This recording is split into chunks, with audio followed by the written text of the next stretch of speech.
Throughout my life, I have been surrounded by science. With a physics professor for a father and a software engineer for a mother, it didn't matter that they told me I could be anything I wanted. I was going to be an engineer. Seeing the kind of success that my mom achieved as a computer scientist in a STEM career, she encouraged me and showed me that if I wanted, I could achieve that same success as well. You could say that my love for computer science stems from my parents. Anyways, despite the lack of female representation, I was determined to study computer science. As a result, I jumped at every opportunity I could find to challenge myself in STEM-based education. And to my parents' joy, science became my world.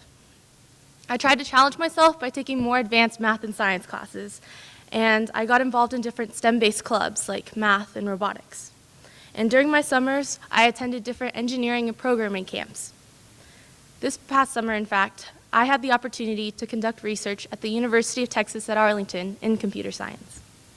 Now, in case I haven't already come across as a complete nerd, this past summer I was also a NASA high school aerospace scholar. And through this program,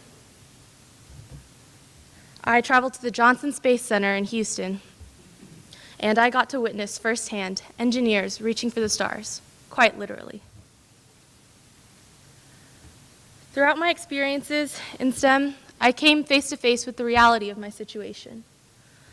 I was shocked and slightly dismayed at the disparity in the number of boys and girls in my class. I could count the number of girls in my class on one hand, while counting the total number of students in my class took more than two hands.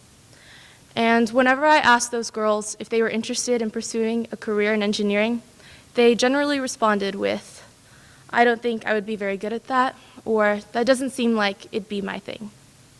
Now, granted, it may not be their thing. They may find a more suitable career in journalism or medicine or even business. But with such a lack of female representation, I can't help but wonder if there's another underlying reason. Now, it turns out in a recent study, scientists conducted a technology and engineering literacy assessment where they gauged high school students' math and science ability and problem-solving skills. Surprisingly, 45% of females achieved or exceeded the proficiency level for engineering, while 42% of males achieved or exceeded the same level. Now, not only are these numbers unexpected, but they just show that there are a substantial number of girls out there who have the ability and critical thinking skills to succeed in a career in STEM. They just don't realize it.